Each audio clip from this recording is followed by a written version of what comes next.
You're about to watch what we call an extended clip of the Young Turks, and the reality is it's somewhere in the middle. It's a little longer than our YouTube clips, but it's actually shorter than the whole 2-hour show, which you can get if you're a member. You can get it ad-free, and make sure you catch every news story we do that day. You're gonna love it as a full show. That's at tytnetwork.com/join. Drop it.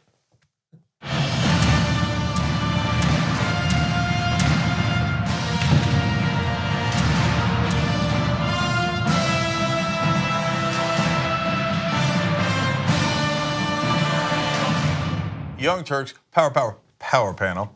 Ben Mankiewicz, Cenk Uygur, Joe Sanberg, and John Iadarola. Not only that, everybody welcome, first of all. How you guys doing? Good. All right. Joe, you know in a couple different roles here at the Young Turks. He's founder of aspiration.com, which you should check out. But he's in the role here as one of the biggest progressive activists in California, helped to increase the earned income tax credit, which if you don't know, you should read up about it. And if you do, you'll probably run into Joe's work. But we have more power later in this 2-hour show. We have special surprise guests. We're efforting it. We're gonna try to make it work. There's some technical stuff we gotta do, okay? But we are later in the show hoping to say surprise, okay? So hang around for that. That should be excellent and fun. Cenk, scale of 1 to 10, how big is this surprise guest? 3. Yeah, Jesus is gonna come into the studio. It's gonna be awesome. Like surprise! It's Ricky Strom. Yeah, that's right. Okay. The technical stuff is fixing his lower half. Yeah. His foot. He has a broken leg and stuff. Foot. Yes, that could be misinterpreted by the alt-right. Okay, which might be a story later in the program. All right, so lots of wild and woolly stuff, including the first story, which John's gonna get to in a second, which has twists and turns. Lots of twists and turns in today's show. So without further ado, let's get started. John, okay, let's do it. Michael Cohen is the former longtime personal lawyer to Donald Trump, and apparently he didn't just do law, he also did secret recordings, including in the months leading up to the 2016 election, in which he recorded a conversation with Donald Trump about payments they planned to make to a former Playboy model who alleges she had an affair with Donald Trump. And they wanted to pay her off so that she would not talk about it in the run-up to the election. The former model, Karen McDougal, says she began a nearly year-long affair with Trump in 2006, shortly after Trump's wife Melania gave birth to their son Barron. Ms. McDougal sold her story eventually for $150,000 to the National Enquirer, which was supportive of Trump during the final months of the presidential campaign. But the tabloid sat on the story, which kept it from becoming public. I guess they couldn't fit it. There's too much other news. And so they never ended up actually covering the story, which is too bad. It happens here sometimes too. So the boy who was trapped in a refrigerator ate his own foot, and that story needed to be covered. Yeah, it's timely. Okay. Plus, aliens happened to land just that week. That's right. Exactly. And the week after, and the week after. There's a definitive proof that they buried it a little bit later in this story. Exactly. Now, we got access, well, we didn't get access, but access was granted to these recordings when the FBI raided Michael Cohen's office earlier this year. The lawyers in favor of, or the ones defending Michael Cohen, apparently shared it with Donald Trump's lawyers. Obviously, they did not cop to the presence of these until it was eventually released earlier today. But they have had access to it. We have been alerted to the fact that there are probably other tapes as well. Now, that doesn't mean that Donald Trump is willing to admit that anything bad happened. His other lawyers, the replacements for Michael Cohen, have come forward to talk about it. Rudy Giuliani, who is still technically his lawyer and not just the guy who goes on TV to get him in trouble every day, confirmed in a telephone conversation on Friday that Trump had discussed payments to Mrs. McDougal with Cohen in person on the recording. He said it was less than 2 minutes long, said Trump did not know he was being recorded, and claimed that the president had done nothing wrong. And Rudy Giuliani specifically said nothing in that conversation suggests he had any knowledge of it in advance. He said the tapes were exculpatory, in fact. Yeah, exactly. I love the idea he didn't know about it in advance, and the conversation was less than 2 minutes long, which means that they can really wrap these things up fast. Like, you alert me to the possibility that this woman is lying about an affair, and I authorize a gigantic payment like that. Right. No big deal. It's like, it's a great point, John. It's a fact, because it's like when in every movie that doesn't work narratively, where the cops get on the plane to fly from New York to Vegas to pick up the key suspect in the murder. They land, we see them get on the plane, then later we see them landing, getting off the plane, and one cop says to the other, "So where do you think he is?" And you're like, what did you people talk about for 5 hours on the plane? So yeah, let's break this down. First off, don't believe anything Rudy Giuliani says. He says, oh, it's exculpatory. No, it's not. Why do you think they're trying to get ahead of the story? It's explosive. That's why. Well, so, I mean, technically, he didn't say he knew about it ahead of time. Now, it might be that what Cohen says on the tapes, and we obviously don't have the content of the tapes here, but we have a lot of stories about people who did listen to them and then give these stories. So it's possible that in the tapes, Cohen calls Trump and says the payment by the owners of the National Enquirer has been made, right? So, and Trump goes, good, okay, and it gets wrapped up in 2 minutes. Now, Giuliani goes, see, he told him about it afterwards. To John and Ben's point, if you heard somebody called you randomly and said, hey, this woman you've never heard of that you might or might not have had an affair with, somebody else paid $150,000 to shut her up, would you be like, oh, okay, that's interesting, I'll see you later, right? No, that means that's a thing you normally do. Good, I'm glad it was taken care of, right? This is so obvious. And I'm done trying to convince Trump people that, like, oh, no, yeah, that's totally normal. Yeah, if somebody called me, I'd say $150,000 for an affair I might or might not have had, I could wrap that up in 2 minutes, right? Okay, all right, fine, you're a lunatic, I don't care to discuss that with you. Okay, for everybody else, it's super obvious what happened, okay? But there's two other parts of this that are monumentally important. One, Giuliani admitting it takes away the possibility of one other defense Trump could have done in court, which is attorney-client privilege. So it is either a failing of his, which is the first analysis that a lot of people did, or he's actually trying to hide the other story. So let me do the first one, okay? So a lot of people, as soon as Giuliani said that, a lot of lawyers and former prosecutors came out and said, why in the God's green earth would your own lawyer do that? That takes away your ability, in case you could, of saying attorney-client privilege. You want to reserve all your rights before going into court. This is negligence. Democrats have told us you hold your powder. But in the case of the law, you actually should, right? And so, and one theory was Cohen actually tricked them, that the courts had not already passed it on to the prosecutors and that it was privileged, and Cohen leaked it, thereby getting Giuliani and Trump to believe that the prosecutors had it. And so then Giuliani's like, oh yeah, it was fine, there's nothing wrong with that call. And it's like, boom, got you. So if that's the case, that's interesting and well played by Michael Cohen, who had to be advised by someone to do that. He's being advised by Lanny Davis. Yeah, so by the way, that's in a quick aside. Another thing of like, has Michael Cohen flipped on Donald Trump? That's over. Lanny Davis is the most pro-Hillary lawyer and maybe person in the country. He's been with the Clintons his whole life. You do not hire Lanny Davis if you haven't flipped on Donald Trump. It's not a question. Anyone who thinks it's a question hasn't followed politics in the last couple of decades in America. Lanny Davis is, in essence, not only a lawyer, but a Democratic operative. I mean, a Democratic operative, loathed in many ways, even by establishment mainstream Democrats. He's such a conservative Democrat. Yeah, but yes. In the Clinton camp, clearly in the Clinton camp, okay? I'm keeping it real, and you could hold out against him, but that's overwhelming evidence that Cohen is not with Trump anymore. Davis said that this is the new Michael Cohen. Yeah, it's over, it's over. He flipped, I mean, in essence, right? So, okay, now the explosive part. All of that is fun. That was actually an appetizer. So I had this theory when I read it. I was like, no, there's something wrong with this story. You don't get out ahead of a story like this unless you're trying to cover up something else. And then Ron Blitzer wrote about it as well on I think, on Law and Crime. And I was like, okay, good, I'm not the only one. And so it doesn't mean we're right, but they talk about the tapes. Everybody acknowledges the tapes. Okay, there's a tape of him talking about McDougal, the Playboy model. I think I know what you're gonna say. There's another Playboy model, Sarah Bouchard, who they claim had an affair with Brody, the Republican financier of Donald Trump, and had an abortion. And they paid her not $150,000, $1.6 million. That's a whole nother level, like perhaps if you had an abortion. She did have an abortion. They came out, and just like in this story, Brody raised his hand immediately. It was me, and you caught me. No, we didn't catch you. Why did you raise your hand? That was really weird, right? And it was not for the abortion. It definitely wasn't. I didn't. Maybe she did. Maybe she didn't. Well, she did. But the 1.6 million was not for the abortion.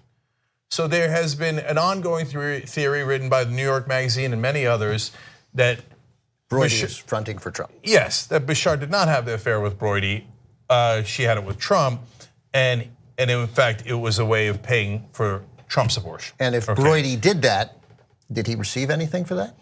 And if he did, that is a massive crime. Yeah. Okay. But we know that the contracts, the defense contracts that his company got, went from huge. Like, I don't have the numbers in front of me, but on this scale, $80 in contracts to $627 million in contracts that he's gotten since Donald Trump came in. Yeah, so that's a long story, and I've talked about it on the show before. He gets contracts for the United Arab Emirates for over $600 million. Donald Trump does favors for the United Arab Emirates and is opposed to Qatar, which is what they wanted. Huge switch in American policy without explanation. Yeah. Yes, and then finally, that's why when Giuliani comes out and goes, yeah, the McDougal tapes, yeah, that McDougal, yeah, man, we did that one. Oh, did I say that out loud? McDougal, though. Remember, everybody, McDougal, not Bashar. And also the sources saying that and in regard to those other tapes, that the other tapes are with Cohen and people of significance and consequence. That was the quote used by the source. People of significance and consequence. You made an interesting point earlier about nothing can divorce Trump supporters from Trump. And in a sense, this is just going to make them feel more enthusiastic because there's a religious component to it. And I'm not talking about the missionary position. The religious component is this idea held by Trump supporters that God works through the most unlikely characters, right? So the worse Trump is, the more immoral he is. To this group of supporters, the more it affirms the magic of God's power working through this incredibly unlikely character. How do you reason with people who don't use reason? Yeah. So because if you said that, okay, well then Clinton's immorality, which you said was the worst thing in the world, should be God working in mysterious ways and showing his magic. No, that's immoral. Trump doing something way worse, God's magic. Well, Obama, they said, was literally the Antichrist. Wouldn't that be the ultimate way for God to work? Through the Antichrist? So I have a question. The stage for Trump. Maybe. Who sets the stage for Bernie Sanders? What? Okay, so I have a question for the panel, but first, like two little wrinkles. Just in terms of what they've claimed before, the campaign was reached out to by the Wall Street Journal right before the election back in 2016 and asked about those payments because the Wall Street Journal had found out that something had happened. Hope Hicks said, we have no knowledge of any of this, and said that Ms. McDougal's claim of an affair was totally untrue. Well, we don't have proof of the affair just yet, but they clearly did know about it, and so they have been lying about that. That was ongoing for a couple of years at this point, and I just think this is funny. In reaction to the story today, apparently the president said, I can't believe Michael would do this to me. Yeah, I can't believe Michael. Or with me, technically. That's a weird way to say that. But so my question though is, there are ways that theoretically that crimes could have been committed. So there's the legal and the ethical aspects, which are sort of separate.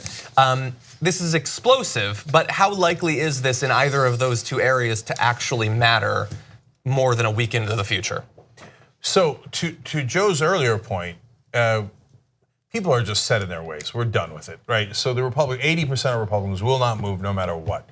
And even if it turns out the Bashar story is true, right, and Trump paid for an abortion, they're like, oh, God works in mysterious ways, and of course the guy who's the most immoral person on the planet, according to our own ideology, is the one that he would choose to be our leader. Right, but they'll believe it. They'll believe it. So, and progressives already hate Trump. But hold on, just real quick, just 10 seconds. But the second component to that story, if that story is true, that then Brody, is that how we say his name?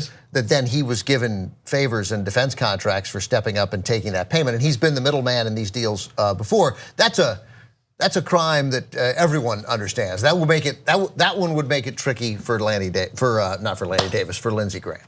Yeah, and so, but that's a great point by Ben. Look, the Republican voters will not move. Look, I give you an example we talked about on the show before. Scott DeJarlais, he's in Tennessee. DeJarlais is a congressman. Turns out he paid for 3 abortions, not 1, not 2, 3. 2 with his wife, I believe, and 1 with his mistress, or 2 with his mistress, 1 with his wife. It's hard to keep up with all the abortions that he has paid for. And the voters are like, God works in mysterious ways. Who cares? We don't care about abortion. We're just lying. We're just kidding. I just hate immigrants. I don't care. I don't care. So will they care about Donald Trump's abortion? No, the voters will not care at all. They never cared. It was always a lie, right? The politicians, well, okay, maybe they have to make some uncomfortable sentences like, oh, I'm very opposed to abortion but love Donald Trump. They could walk that tight line. They've been doing it for 2 years now. But, okay, here it is. Here's a $1.6 million payoff. Okay, $1.6 million payoff. Are the Republicans gonna go, yeah, I don't care. I don't care. It's obviously illegal. This guy's an obvious criminal. But I'll lose my primary. I vote with Donald Trump. I'll tell you one thing. I don't know. My I gut literally is- don't know. If something like that turns out to be true, Jeff Flake is going to take to Twitter. He's going to be pretty angry. For an hour. Yeah. I think they'll be perfectly fine with that. I mean, they got past Monday. Well, that's a real. What I'm could just possibly saying. stop I'm them just at this saying that point? we are entering into an area where the potential, no more than a potential, where there are serious, unambiguous crimes. Right? I mean, a big part, as you know, Cenk, you're a lawyer. Like a lot of, you kill somebody, that's a crime. Right? But a lot of these crimes are, no, that's not a crime. My intent was this, and then you argue it, and that's why we have we may enter into unambiguous territory, and that will put a different kind of pressure on Republicans. And as always, as we get closer to Election Day, if they feel like there's an advantage to separate themselves from him, then they will separate themselves from him. And by the way, don't get me wrong. I think they will. I think that Trump is a disaster, but also from a management perspective. And I would be really surprised if the markets didn't tumble at some point because of the tariffs or the overinflated stock market because of the insane tax cuts, et cetera.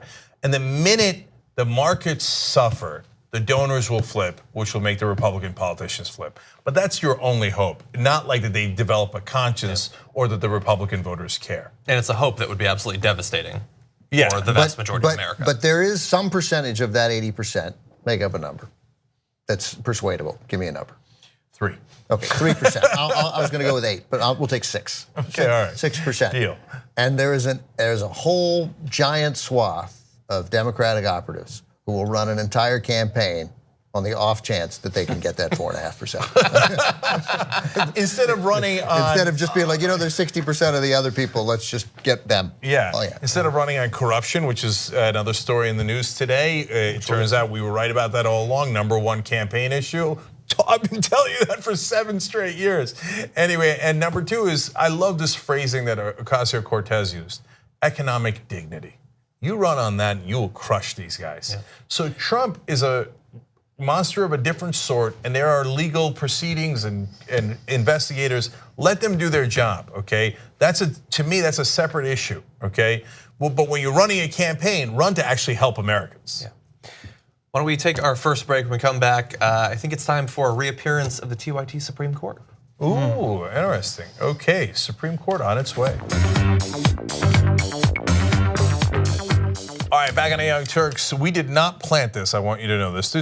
Shelby tweets, Cenk, I have a checking account and 2 investment accounts with Aspiration. It's been great. Thank you, thank you. That is not the point, but thank you though. You just made my day, thank you. All right, now let's go to YouTube Super Chat. Brendan Winecoop says, National Prison Strike 2018. Prisoners have called for a nationwide strike and protest from August 21st to September 9th of 2018. It's gonna be lit, #prison strike. It shouldn't be literally lit though, okay? Just let's be careful. But having said that, look, the way we treat our prisoners in this country is barbaric and unconstitutional. Solitary confinement for as long as we use it is insane, and it's definitely cruel and unusual punishment. Yeah. I talked to a woman on Rebel headquarters that had gone to Yale, got arrested for reasons she's still disputing, et cetera, and they just throw people in solitary confinement left and right for 3 weeks at a time. which used to be That's insane. absolute torture. They don't even think twice about it. Oh, you looked at me kind of weird. 3 weeks of solitary confinement where you can go ahead and lose your mind. Right? When those kids got caught in that cave, part of the reason so many people focused on it was that they were mostly alone for a while, and we just throw people in, cut them totally off. That's right. They had each other. And with solitary, obviously you have no one. Okay, last one. Robert Eriksson, first of all, sends in 100 Swedish kroner. So we're back. We're back to the kroners. Thank you, Robert. He says, as a Swede, it's interesting to note that Ben is more upset about the lack of presence of Meryl Streep in the ABBA musical Mamma Mia, Here We Go Again, than about Trump paying former Playboy models. I thought she was in that. It's I can't say. I don't want to spoil it for people. But there's a giant find out lie in the movie. I don't know that he has gauged my sentiments correctly. Okay. Was there a What the Flick review or something? We reviewed it, and a lot of people like this movie, and she's Meryl Streep, and it's the sequel, and she's in the thing, and she's at the top of the cast, and. Okay, I got you. I got you. Yeah. Everybody check out all those What the Flick reviews online. I'm thinking about seeing 8th Grade or the Mr. Oh, it's so good. I know. The best. So I'm going to check the review out first. All right, John, what's next? Okay, let's have a little fun. Most people seem to agree that the Trump-Putin summit did not go particularly well politically for Donald Trump. And in a lot of ways, the days since then have been worse, with him reversing on what he had said at the summit and then undercutting it and then going back and forth and then offering to hand over some of our ex-diplomats to Russia and then deciding he's not going to do that, and then saying, well, maybe we'll have Putin here, and then God only knows where we're at with that. It's been sort of a mess, and it was perhaps capped off earlier this morning when we found out that tapes of him discussing payments to this Playboy model who claims that she had an affair with him have actually been released, that the FBI has it. So it has been a rough week. But I want to ask a specific question with the return of the TYT Supreme Court. Drop it. Yeah, there's no way.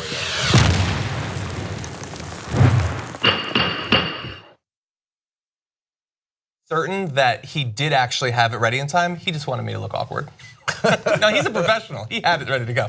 Anyway, so the question for the Supreme Court is, has this been the worst week politically for Donald Trump in his presidency?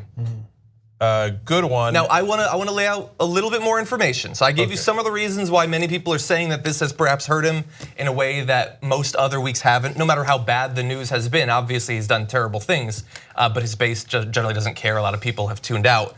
But I want to read just a couple of numbers that could play into your reaction to this. So in terms of the summit performance, 55% of the people surveyed recently were unhappy with his performance, while 32% approved. So you might say, overall, I mean, that's not good. You certainly don't want that coming out of a big international event that he had been hyping.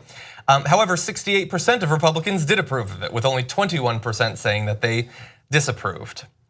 And this isn't really specifically attached to it, but in terms of the willingness of some people to never, ever shift on a position, this is one of the most amazing stats that I've seen recently. 31% of Republicans strongly disagree that Russia got involved in the 2016 election on behalf of Trump, with another 19% somewhat disagreeing. 1/3 of Republicans, after all of this, in a recent poll still say, nope, it didn't happen. 2% of Democrats felt the same way.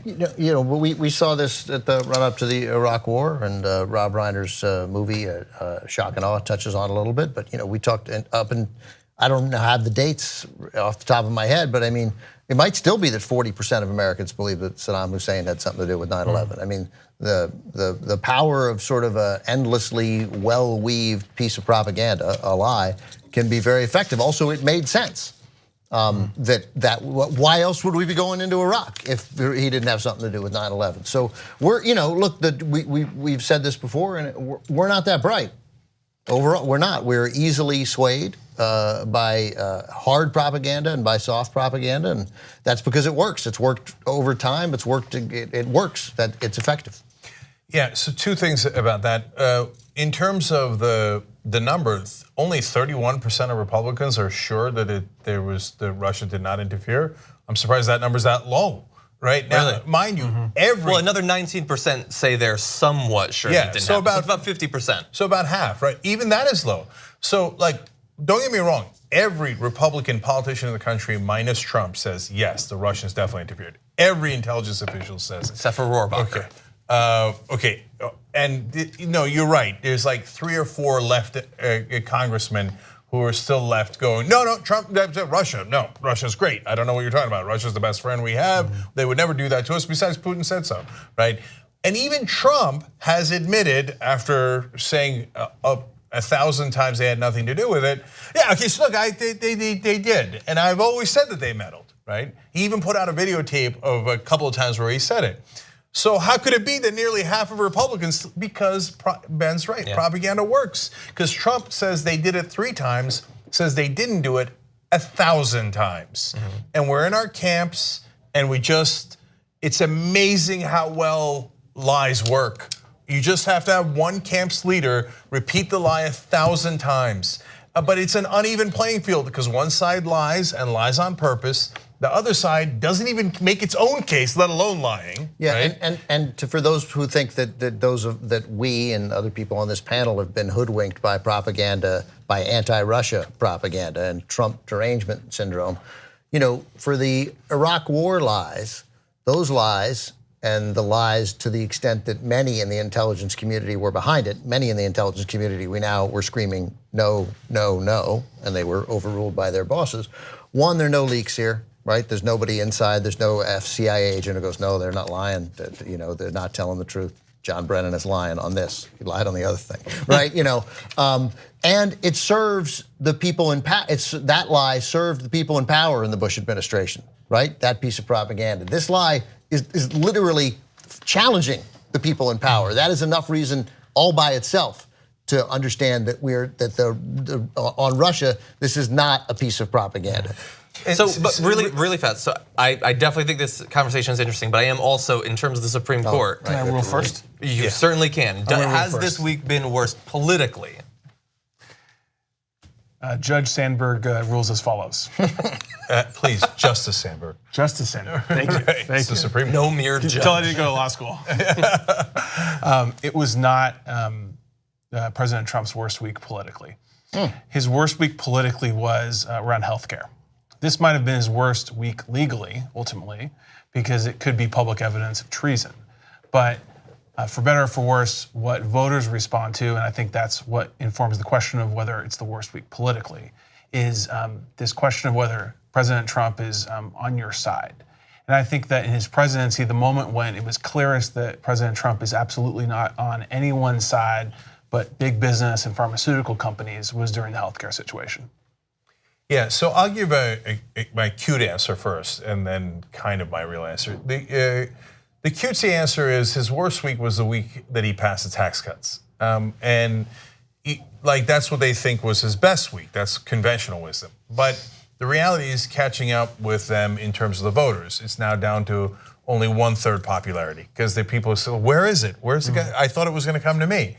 And they're beginning to realize, no, it just went to the rich, just like we told you, and they're starting to get more and more angry. But worse than that is that it has created a bubble in the stock market, period. No question about it. And bubbles burst. And when he burst, that's when Trump gets kicked out by his fellow Republicans. Now, having said that, and that is substantively probably the correct answer, but in terms of Republicans beginning to turn the maelstrom, and it has been one maelstrom after another. But the tariffs were last week, and it was already like the Republicans, none of the Republican donors agree with Trump on the tariffs. So all the Republicans who had always been like, yes, sir, absolutely, sir, on Donald Trump, the one set of people they care about more than Trump is their donors. So when the donors were like, tell them to shut up about the tariffs, all of a sudden, even Orrin Hatch and everybody was like, screw Trump. He doesn't know what he's talking about, right? And then this week, this thing lands like a bombshell when he goes and kisses Putin's ass. And the Lindsey Grahams of the world are like, no. Every Republican that's actually has like just 1% of a conscience about what have we been saying our whole lives? I cannot turn around in 1 week and now tell you that Vladimir Putin's a really good guy and a saint and he's got America's best interests and we should believe him above our own intelligence community. No, I can't.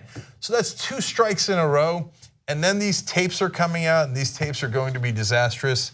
So, and in a sense, every week is the worst week like it keeps getting worse and worse and worse. So in the end, okay, fine, I'll vote this week. Interesting. Are you done? He's the Chief Justice. Yeah, we have to finish this week, actually. Yeah, Jesus. Is there any time left for Justice Bank? You read that poll, and I'm never wearing my contact lenses again, by the way. Your poll was 32% approved, 55% disapproved. That sounds right. Another poll had it 40 and 56. But a HuffPost YouGov survey had it 40% approving and 36 disapproving. If the question were worded in a way to allow for more people to say, nah, I don't really know, I wasn't following the news, then Trump does better. And of course, his people are going to hang their hat on that poll, right? I'll get that later. That said, I think it was his worst week because of the last point that Cenk made. This was the first time, even though Lindsey Graham the next day when Trump apologized, we're like, take the president at his word that he misspoke. A lot of people talk that way. It's kind of language people use all the time. They say would when they meant would not.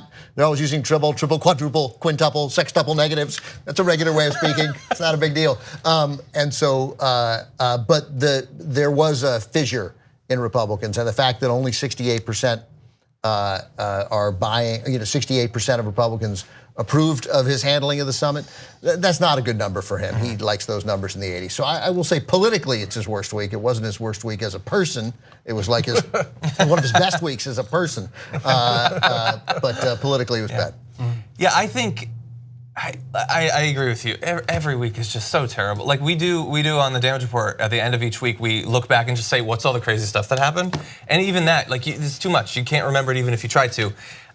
You remember he had people around him that supposedly were reining in his worst instincts and stopping him from being really crazy. And then those people steadily left, and we said at the time, like, what if he actually goes insane? I think this week might have been a demonstration of that. Let me ask you guys one quick question. So with my closest friend, I don't want to mention his name, Dan Hamilton, right? And so, and he and I made a bet at the beginning of the Trump presidency, $20 per person, like per people he names as his closest advisors in his cabinet. He said there will be as many standard, awful, but establishment Republicans who will turn him back to a course that doesn't go off the tracks. And I said, no, he's going to surround himself with incompetents and crazies. And how much money, just roundly, do you think I am owed at this point? $480. That's, I mean, it's overwhelming. Like he gets General Mattis. Yeah. And then I'm kind of stuck after that. Yeah. So look, I wonder, does he recover from this? I don't know. I mean, look, the Republican opposition to him was somewhat vocal. Like, I don't think we've really reached this much vocal opposition since the Hollywood Reporter tapes. But how much action has there actually been? I mean, they were going to block when those Hollywood Reporter tapes come out, when people hear them, that will sink him. That will totally sink him. So, but I do wonder if he'll be able to sort of get it back together. I mean, he looked pretty ridiculous. But that said, I don't know, I want to say that politically in the short term, I mean, the Democratic congressional advantage had been really big, and then it started to dip a few months ago. That's right. And it did go back up, and when it went back up was when the family separation policy was unveiled. Yeah. That, in terms of political weakness going into the midterms, was a huge turning point. I'm not sure that's right. I'm not sure I agree with you. No? I'm not sure that we could chart that dip to that turnaround. That outraged us. It should outrage all people with some a lot of common protests sense around the country, like 700. Yes, but also a message to his voters. I mean, that was deliberate. That was, hey man, immigration, get motivated. This is our stand. This is our line in the ground. Yeah. So I think that they liked that. And I just don't know. I'd love to see proof that that's when it. Two-thirds of the country apparently was against that policy. That's still scary, but that said, I do think that this was pretty chaotic. I think that it might have slightly emboldened some of his critics to think we can criticize him, and as long as we don't have a primary right now, it won't actually sink our careers. And also, I kind of want to be a little bit hopeful and assume that we're on the upswing. So right. I think that politically this has been very damaging him, and I would say that at this point it's probably worse politically for him out of his presidency. Let me get one point in support of my dissenting opinion. Strong dissent from Justice Sanberg that I'd pose to the panel. If you had one only issue, to run against Trump in the midterms, would it be what happened this week with Russia? Because no, of course not. So if that's not the one issue you'd pick, then doesn't that weaken the case that it was his worst political week? No, it's a great point. But I'm going to say no, and I'll tell you why. Although John almost got me to vote against him, and it changed my vote. Because no, but seriously, because you made a good point too, John, about the child separation, which was really damaging, right? That's certainly up there for one of his worst weeks. But Joe, the reason why I disagree is not because you're not right about what do you run on. You run on policy. You're 100% right on that. And so at the end of the day, we're not going to run on this. But the way to undermine Trump is not to keep calling him a monster. We all, or the whole country knows it. It's what Democrats are missing, because they live in their own bubble, is some people don't mind. They want a monster, right? So they keep reinforcing a thing that's a positive for them. Like, no, you don't understand, he really hates immigrants. They're like, yeah, so do I, right? So, right, but for the first time, and this is what put me over the top. Cenk is going to say something that I am 100% going to agree with. I know you're going to say. Fascinating. Let's see if it's true. Okay, for the first time, he started to seem weak. Was that it? He looked stupid. He looked bad. He looked body terrible. language was. He was a goofball. He was an undeniable goofball, even to people who are instinctively sort of like He was George W. Bushian. And he was standing next to a guy who actually is strong. That's right. I don't like his strength. I think it's monstrous, but he is strong. And juxtaposed to Putin, even if they deny it, that seed got planted in Republican and independent heads. Maybe he's not strong. Maybe he's a weakling. And all you need to do is, once he has a real alpha male in the room or whatever, he cowers. Maybe he's a joke. Right. Maybe he's a joke, exactly. That's why I did 100 loser Donald segments before the election, because that's how you have to attack him, not, hey, he's a bad guy. We all already know that. Hillary had the 100% wrong strategy. If you convince them that Donald Trump is weak, he's done for. He's got nothing left. That's why this was the worst week. That's 3-1. All right, well, we have a ruling, but it was strong nonetheless, Joe. Yes. It'll be noted historically.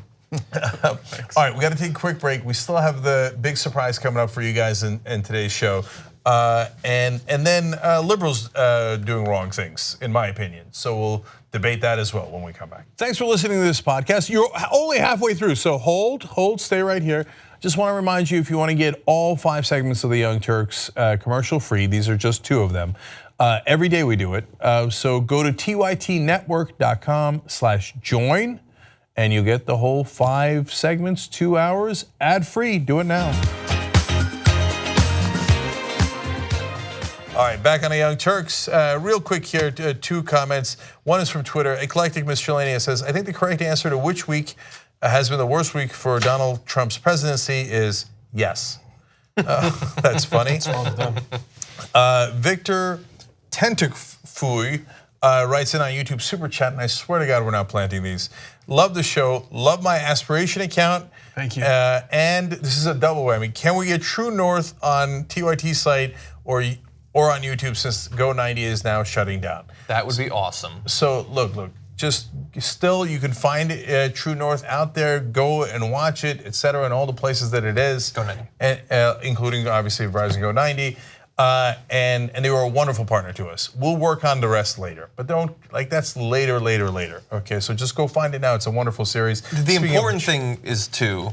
Yeah, that's what I'm getting to. Yeah. So look, there's Streamy's nominations going on right now, and you guys can nominate, and if that makes a huge difference, and there's a lot more of you, and if you guys do that, it might be up for a Streamy, which would be super cool. So we got a bunch of things that are up for Streamies. You can go to streamies.org/fans to vote. But what you do is you type in the name of the show and then you select the category. So let me quickly tell you what they are. Young Turks for news, and there's the tyt.com links to it too, if you want to do it that way instead of the bottom one, which is streamies.org/fans. But you type in Young Turks and then you select the news category. You type in True North, that's John's excellent series about the North Pole, and you choose the documentary category. You type in the breakdown and you choose pop culture category, and then murder with friends and choose nonfiction series. If we get nominated for all 4 of these, it would be amazing. And then we have an excellent chance of winning, again, thanks to you guys. So let's go make that happen. Thank you guys. All right, next topic. Okay, let's do it. Yesterday, we thought we were on the brink of a showdown between two different groups outside of Congresswoman Maxine Waters' office. Now, what we expected were that the right-wing Oath Keepers organization was going to be there attempting to intimidate the Congresswoman, bringing guns and all of that. And it was likely that counter-protesters would come out to protest against them. And we know how that has gone in a number of different instances in the US. A little bit worrisome. Didn't actually happen though. But the protest, which was announced earlier this week, was, this is their language, by the way, the Oath Keepers. It was against Maxine Waters' incitement of terrorism. Lies. And a stand for ICE and the Border Patrol as they enforce the perfectly constitutional immigration and naturalization laws of this nation, which Trump is ignoring in a number of cases. That's what they put on their website, by the way. That's the SPLC. Authorities had been in contact with the group apparently though, and it was decided that they would not come in order to ensure peace. That said, just in case it still happened, counter-protesters did still show up. They gathered by the dozens and remained long after the Oath Keepers had apparently bailed on their original promise to appear at the office. Now, at one point, someone did take a flag off of a pickup truck, doused it in oil, and set it on fire, chanting "America was never great." So that part of it is unfortunate, of course. But at least the potential fight between these two groups did not happen. And Maxine Waters herself had been worried that that was a possible outcome. She had warned people not to counter-protest, actually. She said that Oath Keepers would like nothing more than to inflame racial tensions and create an explosive conflict in our community. Can I say 3 things real quick? First of all, hashtag abolish ICE. Second thing is hashtag abolish ICE. And the third thing I'd like to say is hashtag abolish ICE. At least that does not lack clarity. Okay, so I have a number of different opinions on this. So first of all, Oath Keepers are disastrous. They carry weapons around with them and come in camouflage.